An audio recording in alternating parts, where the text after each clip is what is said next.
So your thought that something needs to be perfect in order for it to be put forward is holding you back.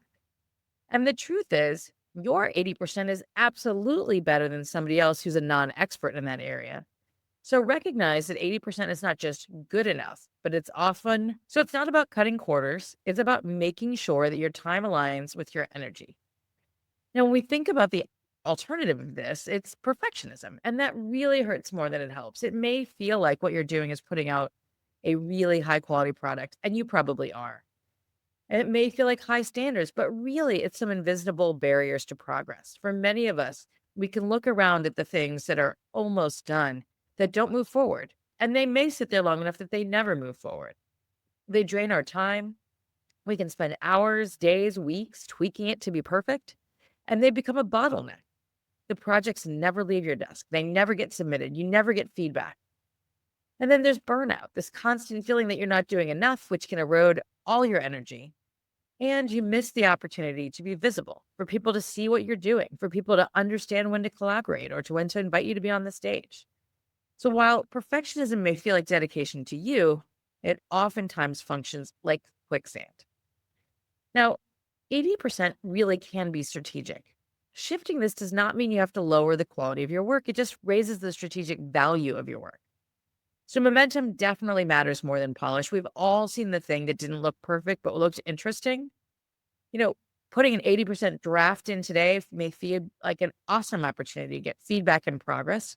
And sitting another 6 months might be 5 months of you doing absolutely nothing on it and missing the opportunity to find new collaborators or get new ideas or get some really good feedback that makes it better. And the other thing is that consistency compounds. So multiple manuscripts submitted over a year, even if they're not perfect, absolutely builds your reputation better than one perfectly great paper that you've obsessed over. And your capacity increases. When you stop giving every project as much of your energy as you can possibly muster, you suddenly have real room for other things like mentorship or leadership or research collaborations that actually do drive things like your promotion. So if you think of it this way, the 80% rule is not about doing less. It's more about investing that effort where it creates the most return. So for me, my own shift to the 80% really came early, maybe mid in my career, honestly. I lost weeks polishing manuscripts word by word. And I thought I was proving my expertise, but in reality, I was delaying my progress. And there are still, quite honestly, several papers from that era that never got published because I feel like I got too far away from the data collection stage. When I finally leaned into this 80% rule, submitting papers when they were strong and had been looked at by my co authors, but not flawless, it really helped. Or if I said yes to a talk before my slides were perfectly polished. And suddenly I had more visibility. I was invited to do panels. I was asked to give a lunchtime keynote, maybe a few years into my career. And I was flabbergasted. And it was really because they'd seen the work I was doing. They understand the topic I was looking at, and they were interested. My name started appearing in conversations I hadn't even been part of. So momentum is more powerful than protection and perfection. Now, practical tips to apply that 80% rule. The first one is to set a timer. When you're writing or editing slides or preparing a talk, decide how much time you'll spend and stop when the timer goes off. You may have to go for a second session, but I want you to be realistic about your time, but also don't obsess over the details. I also think it's important to share drafts early. Don't wait till it's perfect. Send a strong draft and let others tweak it, or reviewers and mentors help shape it. I also really like the technique of sending part of a paper. You don't have to send the whole entire thing. If my method section is 80% done, that can go off before the rest is written. If it helps, you could also use checklists. So instead of chasing perfection, create a short checklist of what matters. It has to be clear and accurate and succinct. And then delegate that last 20% if you can, whether that's formatting the slides or fixing the typos or adding the references. These are things that may be able to be done by a trainee or an assistant or a collaborator or software. And then redefine excellence. It isn't about flawless slides, it's about impact and consistent output.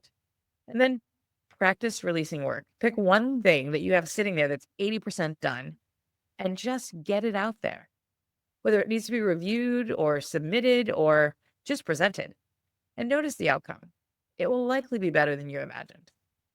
One of the people I work with has this perfectionist tendency. And in this case, we talked about outreach. She wanted to give grand rounds, but she kept stalling.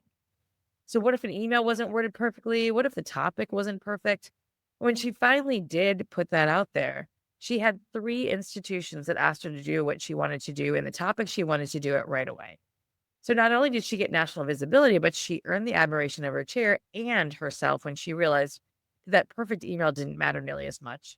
And for many of us, AI can make us sound a lot more perfect than we do now. So, my takeaway for academic physicians is that your promotion committee, your collaborators, and your patients do not need you to be perfect. They need you to be visible, reliable, and impactful. So, the 80% rule is the mindset shift that can take you from perfectionist to strategic, and it's a shift that saves careers. Thank you for joining me today.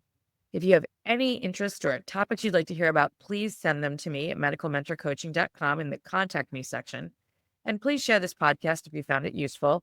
You can do that on YouTube, where I would hope you would subscribe, or please follow me on Apple or Spotify or wherever you listen to podcasts. So thank you very much. And I look forward to talking to you next time.